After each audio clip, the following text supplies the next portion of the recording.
Hi, I'm Shen from HTC. I look after all of our hardware products and portfolio strategy. I've been kindly invited to talk to you all about the future of XR.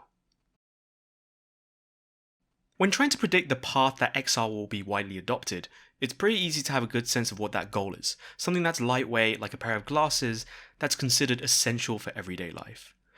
But getting there is the part that is a bit more difficult. So I'm not going to give one of those talks that guesses what's coming, but I want to go through some of the challenges that we'll face to get there.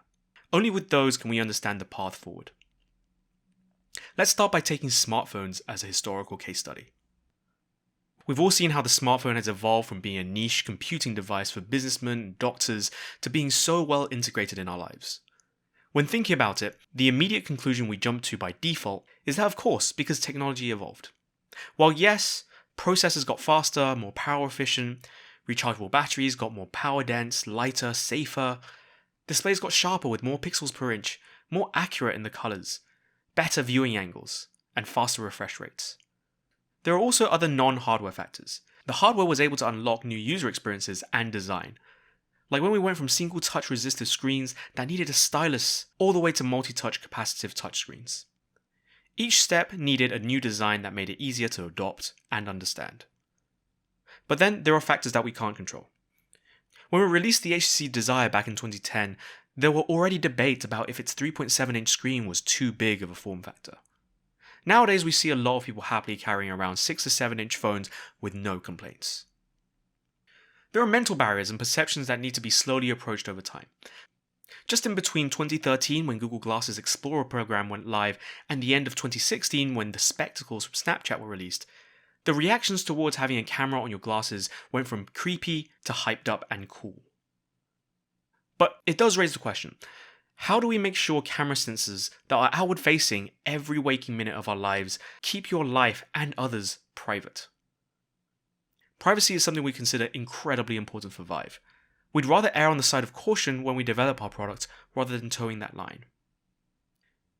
We've also seen other products when released were already deemed ahead of their time.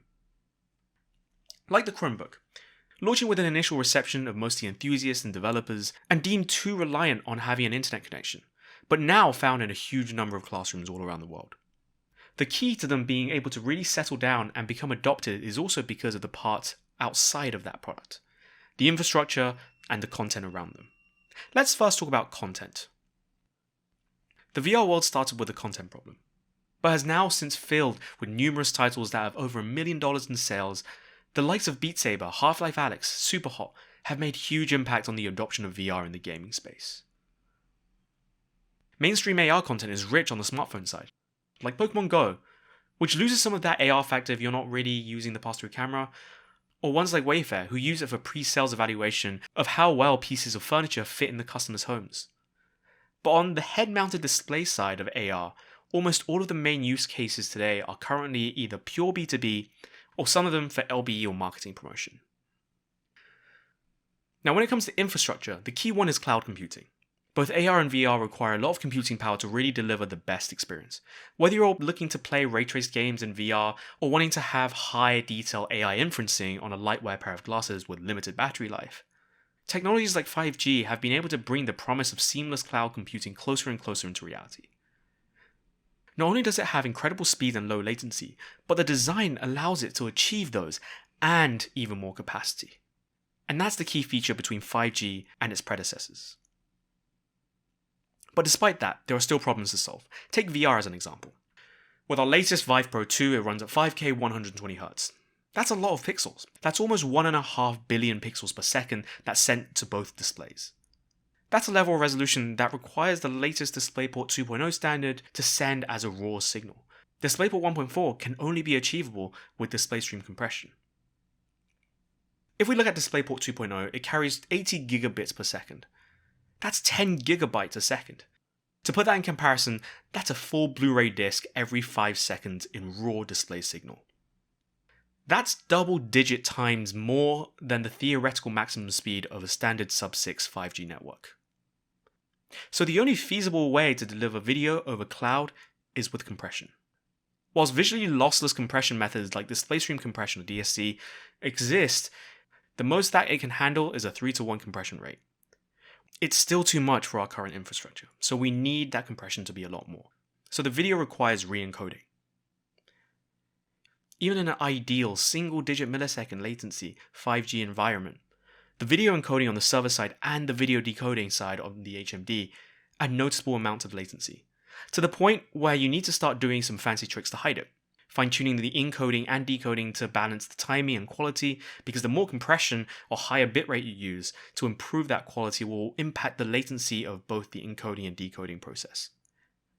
Things like predicting the movement of the head and controllers so the server can render what it thinks you'll need to see by the time it delivers it to your eyes. And leveraging things like in-headset warping so that you can tune that image that you received to perfectly match the position of where the user is looking. But thankfully, video encoding isn't something that stopped evolving. It's quite the opposite. Companies like Nvidia and Qualcomm have significantly upgraded the video ASICs in their chips every few generations. Speaking of Qualcomm, let's talk hardware. Qualcomm's Snapdragon XR platform has been pivotal in bringing XR to the masses, providing a consumer-level chip that's fast enough for mobile XR. While PCs are always going to be immeasurably faster than their mobile counterparts of the same generation, just consider that a PC uses about 100 times more wattage than a mobile chip. Mobile is now providing an immersive experience. But we can definitely expect these mobile chips to one day get fast enough to be comparable to the PC hardware of today, and providing even better connectivity to leverage the unlimited resource potential of cloud computing, whilst keeping a mobile level power consumption. As I go further into hardware, I'm going to go more into VR. While VR headsets are frequently compared to smartphones due to the similarities in the components, chipset, screen, speakers, etc., a lot of the technologies are now very bespoke for VR, whether it's PC or mobile. When it comes to displays, we used to prototype with smartphone displays in the early days of Vive, but with the most recent Vive headsets, we worked on these custom displays for years to hit the specs that we required.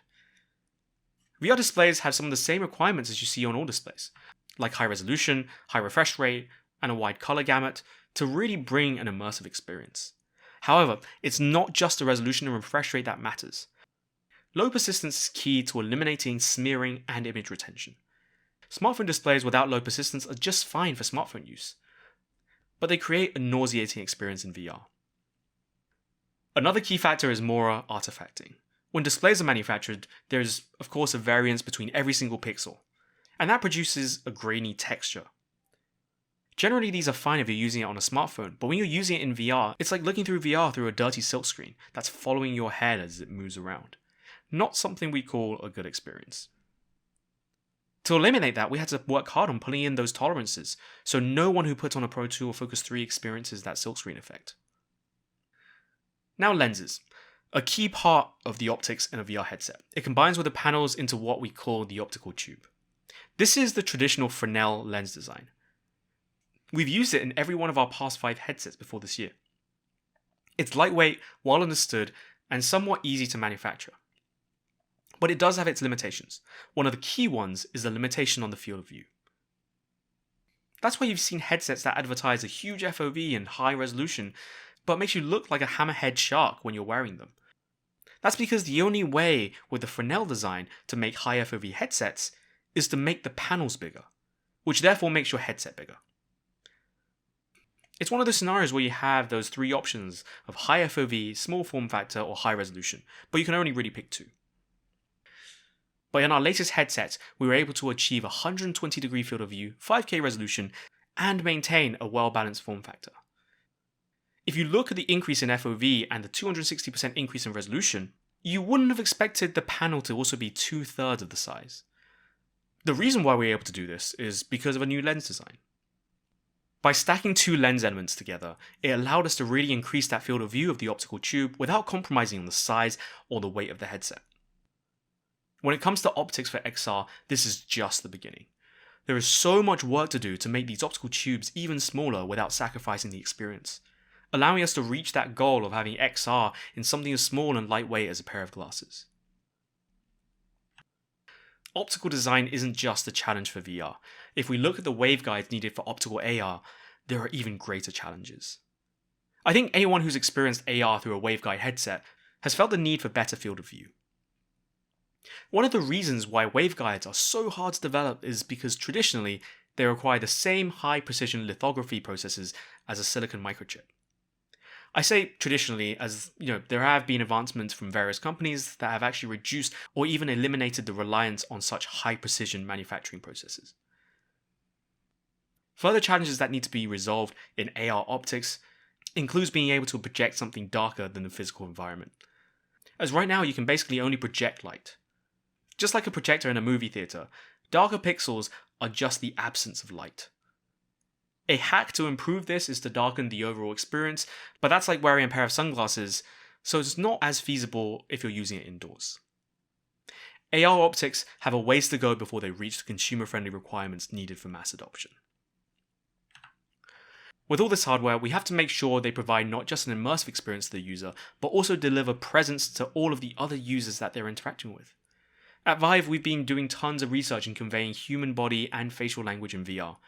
Having them in VR isn't just additive, it's multiplicative. While we have enabled super accurate full body tracking with the likes of Vive Tracker, we've been working hard on shrinking its form factor to make it even easier to use.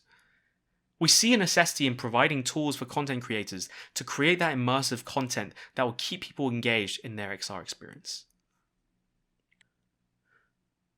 We've also discovered they're not being used in situations we ever expected, that really rely on their high precision. Like the International Dance Association, or IDA. They've been able to connect not only amateur dancers, but also professionals. With these dance-offs being hosted in social VR apps like VRChat and Neos VR, they've been able to get a lot of attention not only from VR users, but also those joining from a 2D screen. It's been amazing to see how some of these amateur dancers have been able to build up their confidence through the cheering of the community and the professional dancers that watch them. Vive Sync, our virtual conferencing solution, was one of the first to incorporate body tracking, eye tracking, and lip tracking. During the pandemic, we would host certain meetings and even interviews in Sync. With external attendees, we'd simply send them a Vive Focus and have them join from there. On our side, we'd join with both face and eye tracking enabled. Our guests would get accustomed to the virtual environment within seconds, and every single one came back saying it was a lot more immersive than they expected it to be. Especially when it came to the human factor of feeling someone is actually sitting opposite you. To sum up, there are so many parts that will be required in delivering that promise of a pair of lightweight XR glasses to consumers, providing an experience and enhancement to their lives that they can't live without, like the smartphones of today. It requires hardware makers to innovate on not just development, but also manufacturing. It requires content developers to really figure out experiences and solutions that people will need. It requires our platforms and infrastructure to deliver the speed and connectivity to really let those devices perform. It requires all of those to reach a cost where the business model is feasible for mass consumer level pricing. The one thing I learned from our friends at Valve when we started this secret VR project in HTC is that we need to keep experimenting. It doesn't matter if we make mistakes along the way, it just shows us that was one way of not to do something. It's good to share those learnings with others in the industry to help drive it. No one really knows the answer to every step going forwards. Innovation has always been key in our DNA at HTC, and it's something we can promise we won't stop doing. Thank you.